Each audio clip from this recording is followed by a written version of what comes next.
Hello all of you. तो कैसे हैं आप लोग? तो ये आपने डायलॉग काफ़ी जगह सुना होगा, कैरिमिनाटी टॉप यूट्यूबर।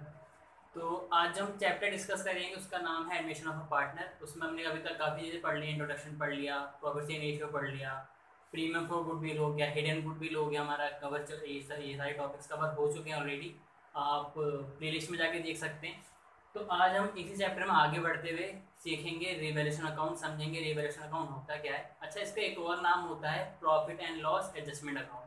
तो आप ये दोनों ही नाम याद रखें, किसी भी नाम की जरूरत पड़ सकती है। वैसे जनरली आपको रिवैल्यूएशन अकाउंट ही बनाने को बोलेगा मैक्सिमम क्वेश्चन में। प्रॉफिट एंड लॉस एडजस्टमेंट का नाम बहुत कम जगह आएगा। क्या आपको पता होना चाहिए दोनों चीज़ें। अच्छा, उससे पहले आपको लोगों के साथ एक मैं लाइन शेयर करूँगा कि thinking is good but not great, लेकिन implementation of thinking is great. तो इस लाइन की काफ़ी डीप मीनिंग है, अगर आप अच्छे से सोचेंगे तो आपको काफ़ी चीज़ें पता लगेगी इसके बारे में। चलिए अब हम चैप्टर के बारे में पढ़ समझते हैं। Revaluation account. रिवैल्यूएशन अकाउंट मतलब क्या है कि हम एसेट की रीवैल्यूएशन करते हैं और लायबिलिटी की रीअसेसमेंट करते हैं। क्यों करते हैं? जैसे कि जब आपके घर में कोई नया मेहमान आने वाला हो तो आप क्या करते हैं, पूरे घर का सेटअप बढ़िया करते हैं, कोई सामान कहीं बिखरा तो नहीं है, सब अपने जगह पे हैं, सामान प्रॉपरली आप पूरे चीज़ों को रखते हैं जब कोई आने वाला होता है तो। या जब आप दिवाली पे या जब कोई त्यौहार आने वाला होता है तब भी आप ये सब चीज़ें करते हैं, अपने घर को पूरा प्रॉपर रखते हैं। जैसे यहाँ पे होता है, जब कोई नया पार्टनर आने वाला होता है तो हम चाहते हैं कि उसको किसी भी चीज किसी भी तरीके का एडवांटेज या डिसएडवांटेज ना मिले। इसीलिए जो पार्टनर्स होते हैं क्या करते हैं, जो भी एक्यूमुलेटेड प्रॉफिट होते हैं, रिजर्व्स होते हैं, उन्हें क्या करते हैं वो लोग अपने ओल्ड रेशियो में बांट लेते हैं। ओल्ड पार्टनर्स कोई भी एक्यूमुलेटेड लॉस होता है, गुडविल हो गया आपका, एडवर्टाइजमेंट सस्पेंस हो गया, ये सब क्या करते हैं ओल्ड पार्टनर्स बांट लेते हैं। तो इसका इफेक्ट वो नए पार्टनर्स को नहीं देते हैं, चाहे वो एडवांटेज के तौर पे हो या डिसएडवांटेज के तौर पे हो। वैसे ही हमारे पास जो एसेट्स होती है काफ़ी समय से बुक वैल्यू पर रिकॉर्डेड होती हैं और लायबिलिटीज़ भी सेम वैल्यू चलती आ रही होती हैं। हम क्या करते हैं, जब नया पार्टनर आने वाला होता है, जब न्यू पार्टनर एडमिट होता है तो उसके आने पे क्या करते हैं, हम इनकी दोबारा से रिवैल्यूएशन और रीअसेसमेंट करते हैं, ताकि इससे जो भी एडवांटेज निकल के आएगा या डिसएडवांटेज निकल के आएगा, यानी कि प्रॉफिट एंड लॉस निकल के आएगा, उसका इफेक्ट नए पार्टनर को बाद में ना मिले, हम इसको अभी ही कवर कर लें, चाहे वो प्रॉफिट हो या लॉस हो। इस जब भी तो हम जब नया पार्टनर आता है उससे हम प्रीमियम फॉर गुडविल लेते हैं, बिकॉज हम उसे अपनी गुडविल का एडवांटेज नहीं देना चाहते। तो उसे एडवांटेज ऑफकोर्स से बात है फ्यूचर में मिलेगा ही, इसके लिए उससे हम अभी ही पैसे ले लेते हैं अपने फर्म की गुडविल का। अब यहीं पे हम इसीलिए हम यहाँ पे क्या बनाते हैं, रिवैल्यूएशन अकाउंट बनाते हैं और देखते हैं कि इनकी रिवैल्यूएशन और रीअसेसमेंट करने के बाद प्रॉफिट निकल के आता है, ये लॉस।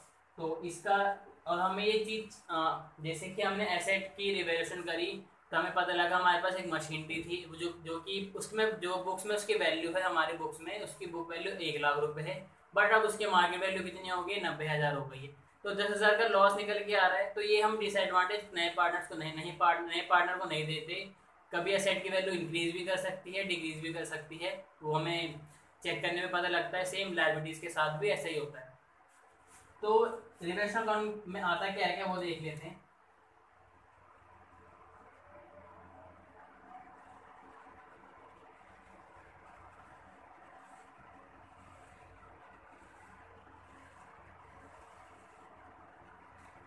कुछ खास नहीं है वैसे, इसका नॉर्मल है। जैसे कि आपका प्रॉफिट एंड लॉस अकाउंट का फॉर्मेट होता है, पर्टिकुलर अमाउंट पर्टिकुलर अमाउंट। सबसे पहले बात करते हैं एसेट की, कि कोई एसेट की वैल्यू इंक्रीज कर गई। हमने अभी मार्केट वैल्यू पता करी, उस एसेट की मार्केट वैल्यू इंक्रीज है। तो अगर कोई एसेट पहले 1 लाख की थी, अब 1,10,000 की हो गई, तो इससे हमारा फायदा होगा नुकसान होगा? फायदा होगा, क्योंकि अब उससे अब हमें ज़्यादा इनकम का सोर्स इंक्रीज हो गया। तो इंक्रीज इन एसेट क्या होती है, आप लोगों की इनकम होती है। सेम अगर एसेट के मार्केट में डिक्रीज निकल के आ रही है कंपेयर करने पे, अब तो डिक्रीज होने पे क्या हो जाएगा, आपका लॉस हो जाएगा। तो डिक्रीज इन एसेट किस साइड आता है, डेबिट साइड आता है। हम अभी क्या करते हैं, अपने एसेट्स की दोबारा से रिवैल्यूएशन कर रहे हैं। रिवैल्यूएशन करने पे या तो उसकी वैल्यू इंक्रीज हो जाएगी, डिक्रीज हो जाएगी, या तो कुछ भी नहीं होगा। तो कुछ भी नहीं होगा तो खैर उसमें इंक्रीज डिक्रीज का जब सवाल ही नहीं आ रहा तो उसको स्टेटमेंट करने की जरूरत भी नहीं है। लेकिन जब इंक्रीज है डिक्रीज कर रही है एसेट की वैल्यू, तो उसे तो रिकॉर्ड करना पड़ेगा। तो इंक्रीज होने पर हमें फायदा होता है, इसलिए क्रेडिट साइड। और डिक्रीज अगर एसेट हो रही है तो उससे हमारा नुकसान होगा, इसलिए डेबिट साइड। अब लायबिलिटी की बात करते हैं। अगर लायबिलिटी इंक्रीज हो रही है यानी कि अब हम पहले से ज़्यादा पेमेंट करनी पड़ेगी, इसका मतलब हमारे लिए क्या है, वो लॉस है, यानी कि ये आपका किस साइड आएगा, डेबिट साइड आएगा, इंक्रीज इन लायबिलिटी। सेम अगर लायबिलिटी डिक्रीज हो रही है कंपेयर करने पे, अब जब नया पार्टनर एडमिट हो रहा है तो वो हमारे लिए क्या है, फ़ायदा है, इसलिए क्रेडिट साइड। इनके अलावा हमारे पास कुछ अनरिकॉर्डेड एसेट भी होती हैं, अनरिकॉर्डेड लायबिलिटी भी होती हैं। जब जैसे एक एग्जांपल समझते हैं, जब आप लोग घर वगैरह शिफ्ट करते हो तो होता क्या है, या घर की एक बार आप सफाई करते हो, हर साल दिवाली के टाइम पे हम लोग सफाई करते हैं, दिवाली से पहले। तो कभी आप लोगों के साथ हमेशा ऐसा हुआ होगा कि कुछ आपका एक सामान होता है जो आप कहीं रख के भूल जाते हैं, और ये आपको कहीं मिलता नहीं है, कि फिर कुछ समय बाद आप भूलेंगे कि हाँ आपके पास ये सामान था अभी, और फिर जब आप सफाई वगैरह कर रहे थे अचानक से आपको मिला वो चीज़।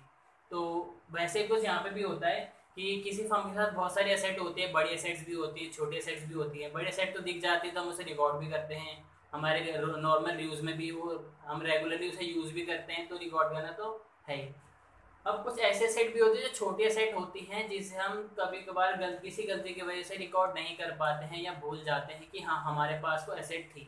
जब नया पार्टनर एडमिट होता है तो हम दोबारा से अपने सारे एसेट्स की गिनती करते हैं कि हमारे पास कौन कौन सी एसेट बिजनेस में पड़ी है। तो उसमें क्या होता है, कोई हमें एक कोई ऐसी एसेट भी मिलती है जो हमारे पास थी, हमें पता है कि हाँ हमारे पास ये एसेट थी, बट हम उसे बुक्स में रिकॉर्ड नहीं कर पाए थे किसी भी रीज़न की वजह से। जब अब नया पार्टनर आया है और हमें पता लगे कि हमारे पास हाँ ये एसेट है, तो अब क्या करेंगे, हम इसे दोबारा से रिकॉर्ड कर लेंगे। जैसे टाइपराइटर हो सकता है, ओल्ड टाइपराइटर जिसे आप नहीं रिकॉर्ड कर पाए थे। क्या होता है ना, सपोज टाइपराइटर में एक था कि एक टाइपराइटर था 5 साल पहले आपने खरीदा, तो 1 साल बाद क्या हो गया, वो खराब हो गया, तो आपने उसे अपने बिजनेस में रख दिया, उसकी बुक से भी उसकी वैल्यू हटा दी बिकॉज खराब हो चुका है। अब जब आप दोबारा से उस टाइपराइटर को आपने ढूंढा तो हाँ वो चलने लग गया, तो यानी कि वो टाइपराइटर दोबारा आपको यूज़ कर सकते हो, तो आप दोबारा से क्या करोगे, उसे अपनी एसेट शो करने लग जाओगे। तो अगर कोई अनरिकॉर्डेड एसेट है तो आपके लिए वो एक इनकम का सोर्स है, यानी कि आपकी इनकम है। तो अनरिकॉर्डेड एसेट की साइड आती है क्रेडिट साइड, और ऐसी अनरिकॉर्डेड लायबिलिटी भी हो सकती है तो वो किस साइड जाएगी, डेबिट साइड। तो नॉर्मली ये इतनी चीजें आती हैं, इधर भी 3 चीजें, इधर भी 3 चीजें। क्रेडिट साइड में increase in asset, decrease in liability, unrecorded asset.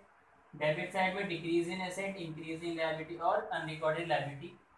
Credit side का टोटल करते हैं, फिर डेबिट साइड का टोटल करते हैं, देखते हैं दोनों का डिफरेंस कहाँ आ रहा है, कौन सी साइड ज़्यादा है। अगर ये साइड ज़्यादा है तो जाहिर सी वाला डिफरेंस जहाँ निकल के आएगा, बैलेंसिंग फिगर, यानी कि प्रॉफिट निकल के आ रहा है। तो प्रॉफिट क्या करेंगे, ओल्ड पार्टनर्स अपने प्रॉफिट से एक रेशियो में बांट लेंगे अपने कैपिटल अकाउंट में। और अगर डेबिट साइड ज़्यादा है यानी कि बैलेंसिंग फिगर क्रेडिट साइड निकल के आएगा, यानी कि लॉस निकल के आएगा, तो लॉस को भी क्या करेंगे, ओल्ड पार्टनर्स ओल्ड रेशियो में अपने कैपिटल अकाउंट में बांट लेंगे। इसको अब एक क्वेश्चन से भी समझेंगे, कुछ 2-3 इसके एडजस्टमेंट कर लेते हैं ताकि आपको और अच्छे से समझ आ जाए।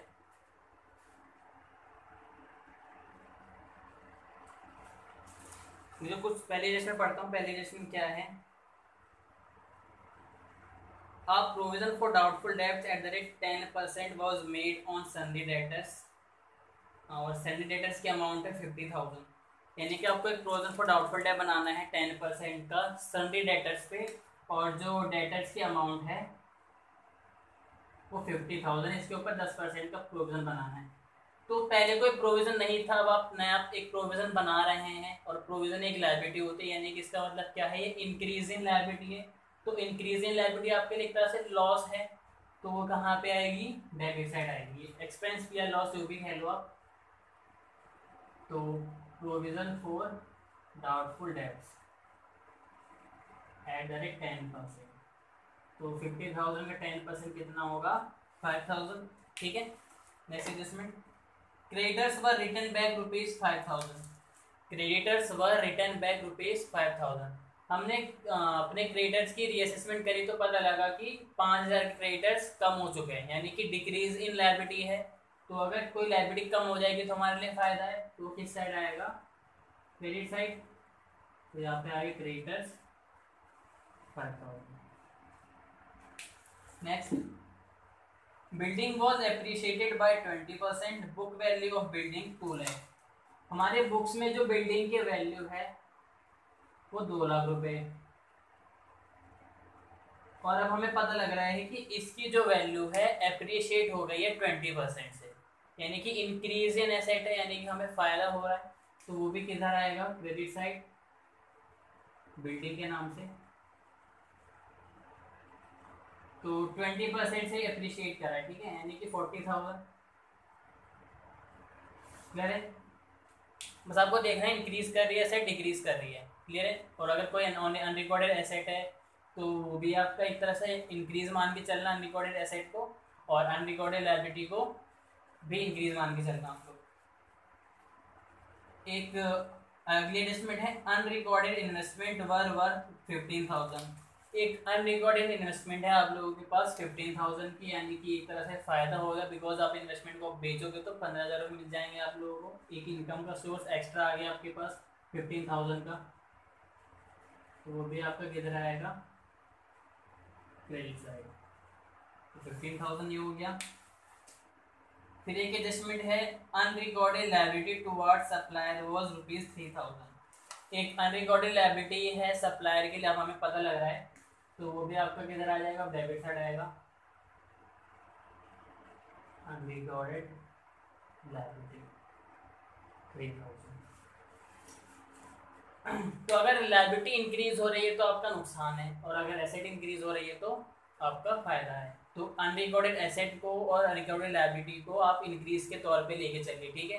तो आप पूरा रिवर्स अकाउंट का क्वेश्चन कर सकते हैं, आप हर एक एडजस्टमेंट कर सकते हैं, और आपको रिवर्स अकाउंट का जो, खैर आपका रिवर्स अकाउंट तो कभी गलत नहीं आएगा अगर आप ऐसे करके क्वेश्चन को करेंगे, क्योंकि इसके बाद फिर पीसी भी बनता है, बैलेंस शीट भी बनता है, तो उसके क्वेश्चन भी हम करेंगे, वो टॉपिक भी समझेंगे क्या होता है। तो आई होप आपको रिवर्स अकाउंट का ये पूरा टॉपिक समझ आ गया होगा। वीडियो पसंद आई है तो आपको सी बात है आप लाइक कर देंगे, बट वीडियो पसंद नहीं आती तो डिसलाइक करके जरूर बताएं। Stay home, stay focus.